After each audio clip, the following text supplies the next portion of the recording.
Dubai போனதும் போயிட்டு வந்த துபாய் சட்டை துபாய் ட்ரௌசர் போட்டு கலக்கிறியா எங்களை என்ன வாங்கி வந்தியா? ஓ மாப்பிள துபாய்ல வாங்கலையா, நம்ம பெரம்பூர் ட்ரெஸ்ஸிங் கான்செப்ட்ல வாங்கினேன். என்ன சொல்ற? நல்லா ஆஃபர்ல குத்துனுக்குறாங்க. எப்படி இருக்குது துபாய் சட்டை?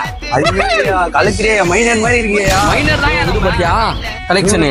இவ்வளவு கலெக்ஷன் நான் கலர் வேணும் உனக்கு, எல்லா கலர்லயும் துபாய் சட்டை நம்ம ட்ரெஸ்ஸிங் கான்செப்ட்ல. கலரை பத்தியா இல்லையா? வேற மாதிரி இன்னொரு ஆஃபர் சொல்றேன் பாரு. கடையில 3 சட்டை எத்தனா 40% டிஸ்கவுண்ட் கொடுக்குறாங்க. என்ன கலர் வேணுமோ துபாய் சட்டையை சீக்கிரமா வந்து கிராப் பண்ணிக்கோங்க. துபாய் ட்ரௌசர் எவ்வளவு தராங்க தெரியுமா?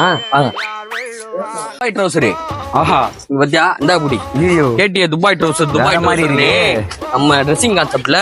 துபாய் ட்ரௌசரு 3 ஜஸ்ட் 500 ரூபாய் தான். என்ன சொல்ற? ஆமா 3 என்ன கலர் வேணுமோ எடுத்துக்கோ. நல்லா ஃபங்கியா இருக்கும். எடுக்குது நான் போட்டுருக்குது ஃபங்கியா இருக்குதா?